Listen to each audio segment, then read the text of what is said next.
As much as Hollywood changes, some things stay eternal. One of them is that right from the start, Hollywood was shy about investing in original stories. Most early films were based on pre existing IP, like Dracula, Frankenstein, Tarzan the Ape Man, Trader Horn, Murders in the Rue Morgue, Snow White and the Seven Dwarfs, Of Mice and Men, even King Kong. Though conceived as a film, RKO Pictures didn't want to invest in the 1933 King Kong film until a novelization was published in 1932. In the Universal monster canon, Phantom of the Opera and The Man Who Laughs were based on French novels, while The Cat and the Canary was based on a stage play. Dracula was twice removed. The film was based on the stage play that was based on the novel. But then, in 1932, came The Mummy, its first original monster. True, there had been stories about living mummies before. Probably the most direct antecedent to Universal's film was The Ring of Thoth, an 1890 short story by Sir Arthur Conan Doyle, creator of Sherlock Holmes and The Lost World. In it, a man finds himself locked in the Louvre after hours, where he hears a tale of eternal love from a strange man. Though providing bits of inspiration, none of these stories furnish an exact plot for the mummy to follow. The biggest inspiration for the film was the Egyptomania that had swept the Western world with the discovery of Tutankhamun's tomb in 1922. After a decade of scouring the Valley of the Kings, British archaeologist Howard Carter uncovered Egypt's last intact royal tomb on the 4th of November.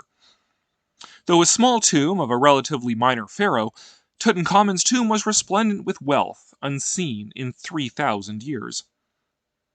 The discovery set off a mania for all things Egyptian that had itself been unseen since the Napoleonic army catalogued the antiquities of Egypt a century before. But one thing Napoleon's armies of writers, cartographers, archaeologists, and illustrators lacked was film. Images of Carter's discovery and the wonders of this far-flung exotic land spread throughout newspapers and cinemas, not to mention the newspaper's invention of a mummy's curse, furnishing inspiration for the next great Universal monster after Dracula and Frankenstein. The film opens in a field expedition in 1921, the year before Tutankhamun's rediscovery. A British expedition finds an isolated sarcophagus, a mysterious box, and more than they bargained for.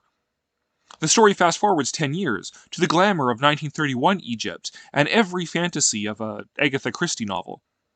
Death on the Nile, incidentally, was published in 1937, after The Mummy. All the quintessential stuff is there. Glamorous gowns and dinner suits, fabulous parties in the drawing rooms of Egypt's British elites, the fine museums filled with antiquities, the color of Cairo's marketplaces and minarets, all the images and contrasts of Orientalist fantasy. At the center of it all is Boris Karloff's Imhotep, the ancient mummy returned to life from his deathless sleep of 4 millennia. As a fairly original monster with few antecedents, the mummy has much more in common with the early phases of monster myths. For example, everyone today knows that an ogre is a large green troll-like creature, but it wasn't always that way. In Charles Perrault's Sleeping Beauty in the Wood, the second half of the story reveals that the prince's mother is an ogre who wants to eat her grandchildren. In the 1700s, an ogre wasn't a well-defined monster. Its only common trait was that it engaged in cannibalism, the eating of human beings. Likewise, vampires were not the well-defined creatures they are now. About the only feature that stories of vampires had in common was that they were undead creatures who drank the blood of the living. But as for their powers, how they were created, and what their weaknesses were, there was no consensus. One of the most common ways to become a vampire was simply to commit suicide, which condemned you to burial outside of consecrated ground, usually at a crossroads. Most of what we think we know about vampires was codified by Bram Stoker in his novel Dracula.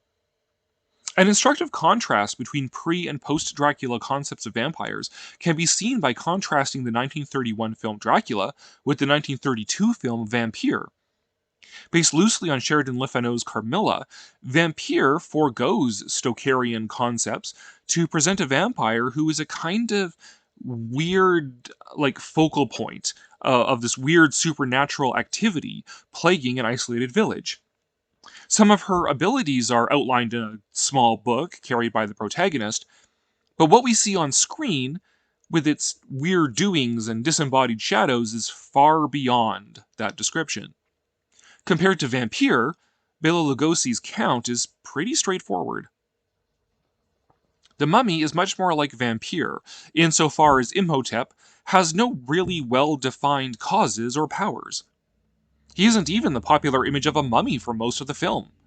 He begins the film as a shambling corpse wrapped in bandages, in one of the scariest of all Universal Monster scenes. But a mummy as a mummy is only so scary. It represents a terror of what cannot exist and yet does. It can drive a man to madness, but it isn't otherwise intrinsically dangerous.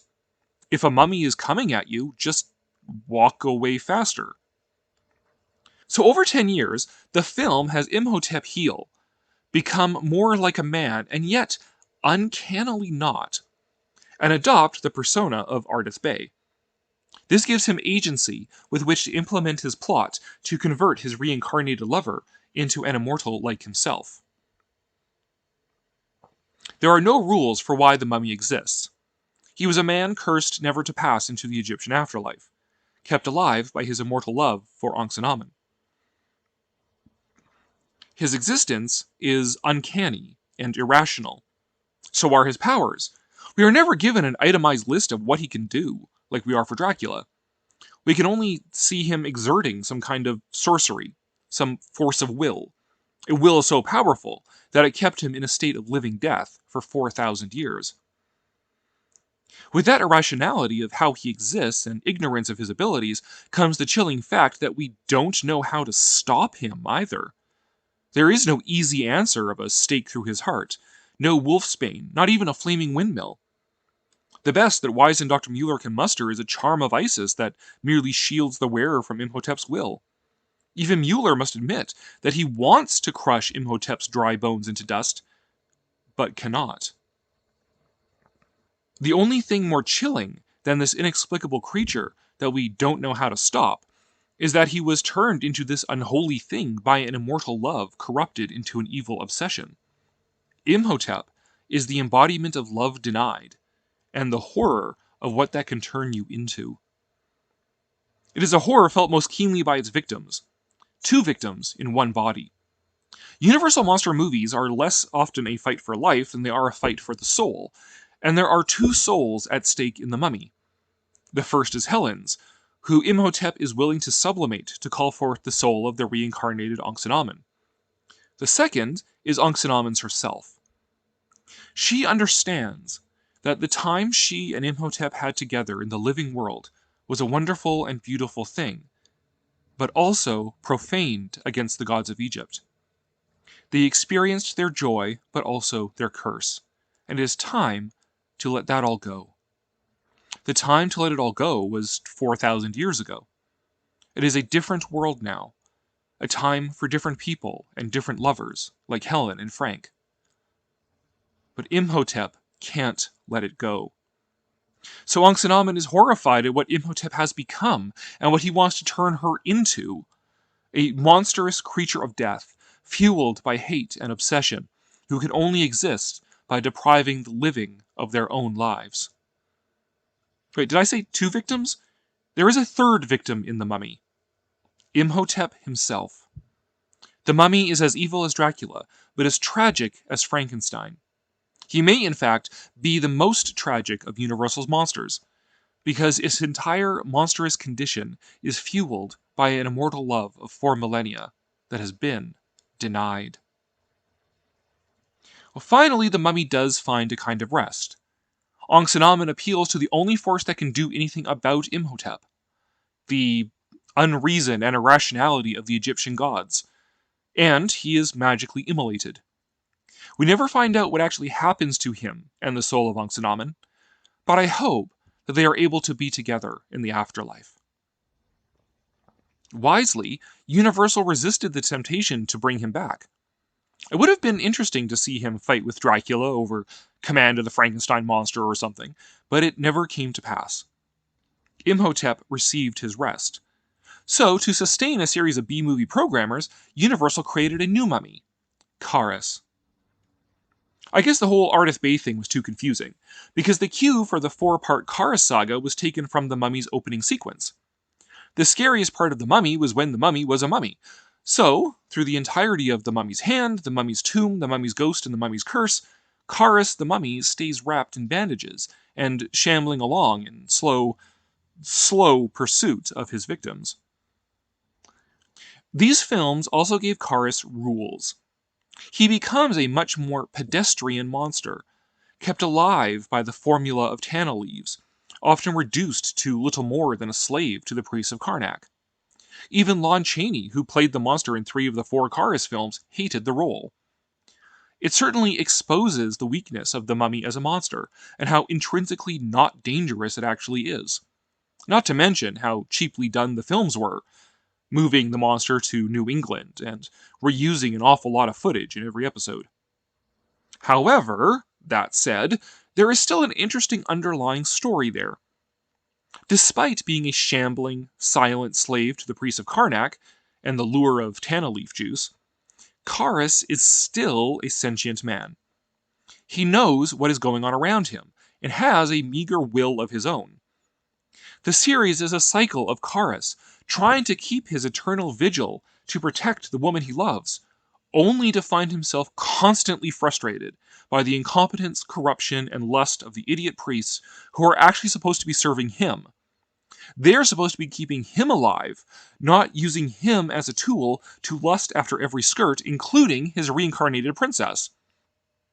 The best of the series is the Mummy's Ghost, and a large part of that is because Kharis finally has this realization, and justifiably freaks out on the priests. It also has a chilling end that is picked up in The Mummy's Curse, with one of the most terrifying scenes in the late Universal Monsters canon. Through The Mummy, Universal Studios added something new to the canon of things that go bump in the night. In fact, only one other original creation of Universal's comes anywhere close. Vampires, werewolves, and Frankenstein long predated Universal, but The Mummy and The Creature from the Black Lagoon were horrors they actually invented. With The Mummy, they managed to harness the exotic appeal of the distant Middle East and the glamour of 1920s and 30s archaeological discoveries into one of their most potent and tragic monsters.